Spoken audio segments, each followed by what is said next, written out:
Thank you for joining us today for the Everyday Daily Real Adult Nonprofit Learning Organization. I am here with Shannon Wright. She is a manager of credit bureau disputes at one of the largest credit unions in the world. So we're going to talk a little bit about what happens on the other side of the table when you send in disputes to the lender, and what do they do? So Shannon, so tell us a little bit about yourself, your background, and what's your career profession? Sure, absolutely. So again, I'm Shannon Wright. I am a manager at one of the largest credit unions in the world, and my title is manager of credit bureau disputes. A little bit about myself is that my professional, what I'm passionate about is leading people. I've had the opportunity to lead people for nearly 11 years now. So that is definitely my passion, helping others grow, develop, and inspire to be who they naturally feel like they fit in the organization. Little bit about me, I will soon be finishing my master's degree in organizational leadership. So I'm very proud of that. I'm an advocate for furthering my education. And so I feel like I've been in school for several years, probably my whole life now, but I'm very passionate about my education and bettering myself, and I really enjoy that. I have two beautiful kids who I enjoy immensely. 13-year-old boy in football and basketball at the moment, and a 5-year-old cheerleader. I can tell you that I have 17 years of institutional knowledge of the credit union that I work at, and it has been a journey. I've had a lot of personal and professional growth there, and I look forward to growing. Okay, good, good. Well, I'm going to go ahead and dive into our questions. So the first question is, what is your business unit responsible for as it relates to credit bureau disputes? Yes, sure, I can help you with that. So have about 45 people here and at another location. So I manage matrix management. With that, the team is responsible for responding to credit bureau disputes, and those are disputes that come through the credit reporting agencies. You have Experian, Equifax, iNovis, and TransUnion. So those are the 4 credit reporting agencies that we receive disputes from. We also receive letters where if a member decides to write a form of a letter, we consider that a direct dispute. So we handle those as well. And those come through our Fair Credit Reporting Act address that we have on file with T.E.D.R.A. Again, that is Fair Credit Reporting Act. And those are the letter formats. So we get them in 2 avenues. You get either through the mail or on an online form where the member can actually go to the credit reporting agency. And what we do is we make sure that we are doing a reasonable and thorough investigation. Therefore, we're looking at the dispute, and those disputes could be anywhere to where the person is disputing they weren't late, or we get a lot of disputes where they're saying that the balance is wrong. It's not theirs. Sometimes there's a mix up when you have the junior and the senior. And so we make those types of corrections. But mostly I would say it's definitely I wasn't 30 days late, or can we have a forgiveness because I was in the hospital, or there was an accident, or I was sick, or a family member was sick. And we call those types of letters goodwills per se. And we don't honor goodwill requests. And the reason for that is, as a data furnisher, when you furnish credit and you report credit, if the industry term is called data furnisher, as a data furnisher, it is our due diligence to make sure that we are reporting fairly and accurately.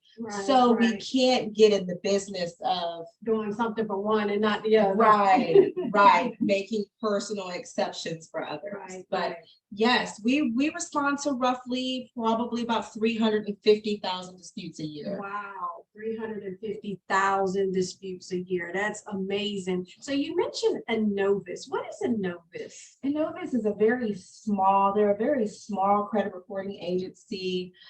They're not as big as Equifax and well known as Equifax, TransUnion, and Experian, but they are a credit reporting agency where they collect and gather data and report out. And part of that, our reporting out to them, we call that the Metro 2 format, where that's on the furnishing side. So that's not the side of the house that I manage per se at the credit union. I manage that with my business partner. But you have where you're reporting where the actual furnisher is reporting that information out. So we report side notice as well. Okay, okay. So another question is, what is the most popular dispute request your team is seeing, and why do you think that is? The most popular dispute that we see are where they're disputing the balance on a credit card. Okay. And the reason for that is because you have a lot of consumers who don't necessarily understand how and when things are reported. Mhm. So let's just say that my credit card cycle date is the 15th of the month. Mhm. Okay. Well, my balance is 15,000.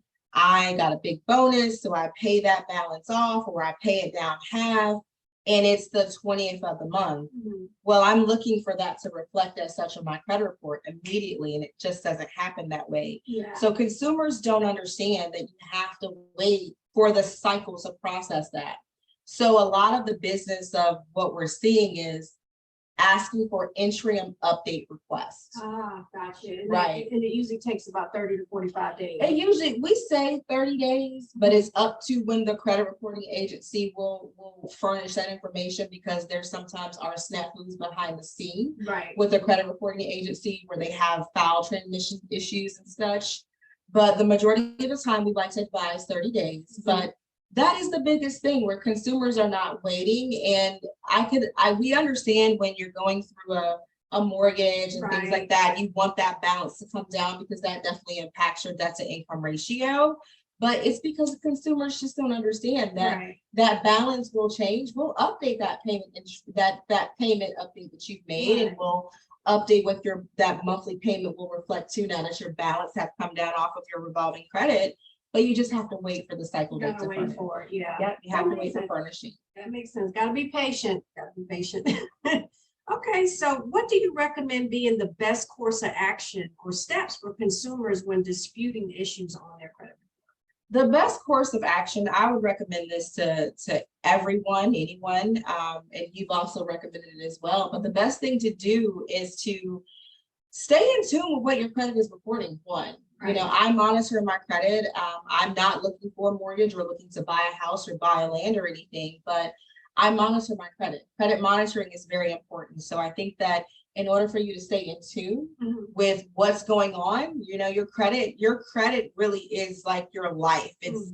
It's your life. That's how we live today. We live by credit. Right. And so it's very important to monitor it. So if you discover something that is on your credit report that is inaccurate, if you start with that credit report, it paints a very clear picture. You can see what's wrong. Right. You know which company to go to, which financial institution or data furnisher, industry term. Yeah. You know which furnisher to go to dispute that, and you have all of your information. Right. So when you have that comparison, you know what you're disputing, and the really the best course of action for consumers who are not necessarily aware and really understand the credit, how credit reports and how the actual dispute process is. Monitoring your credit, you discover something, go to the credit reporting agencies and make your dispute with them. It's going to be it's very self-explanatory. It's an online form. It tells you specifically which fields to fill out.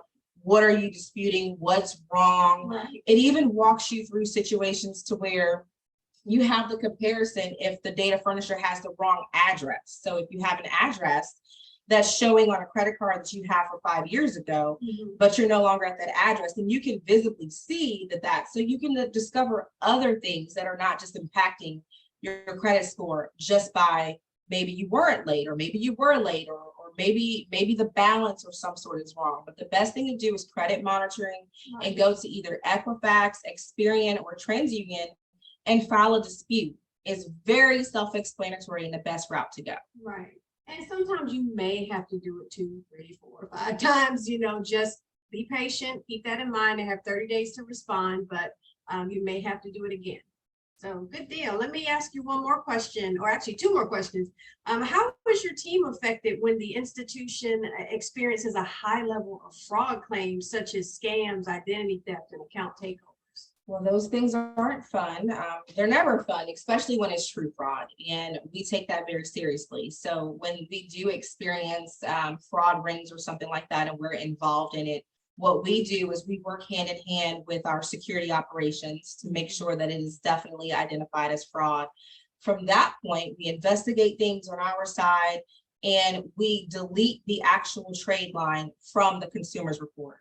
So if it's not yours, if it's true, if you're a true victim of identity theft and fraud, then you should not be penalized about that, because that trade line may impact many different things. Even if you have an A+ score, it's still a part of your debt to income ratio. It's still showing.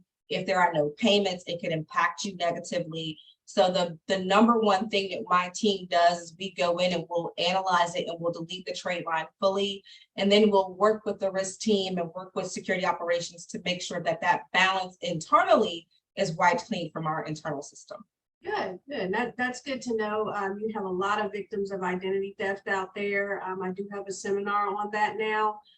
Please take a look at that. It's very important to understand how scams work, what's going on, and how they are coming up with these different scams and fraud rings. And it's really important that we know what's going on and how this is going to impact you. So definitely look at that seminar. One last question: what type of fraud is being disputed and being seen on your team in the highest numbers? Like, what's the highest? So actually, what I will tell you is that what we see on our side is just like you can go and you can dispute with the credit reporting agencies by saying, I wasn't late or this isn't mine. You can also say, I'm a victim of identity theft. So there is an actual form on the credit reporting agency site where say, I'm a victim of identity theft. And that is a form of dispute channel that's coming through. I will tell you that about 4 years ago, it was misused, where we had consumers or credit repair agencies encouraging consumers to submit ID theft claims, because what would happen is that it would vanish from your credit report for a small amount of time. It removes itself from your trade line. So it doesn't look like you even have that particular thing on your that trade line on your credit report. But what happens is that when someone like my team investigates it and we prove that it is yours by doing validation, by looking at the promissory note or checking to see if you've had direct deposits or allotments set up to make the payments, then what happens is we refurnish that on your credit report. So then it impacts you all over again. Right. But the biggest type is the identity theft process, the ID theft claim. And with that, we get a lot of weird or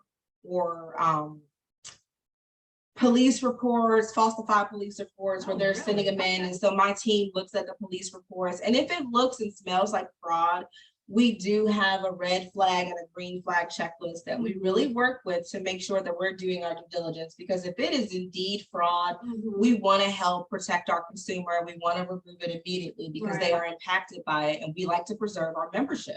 You know, so that's something that we definitely make sure that we're doing. But it's ID theft. But I'd like to tell you that, you know, the credit reporting agencies, TransUnion, Experian, Equifax, they heard so much about this because consumers and credit reporting agencies, they started to really take advantage of that, right?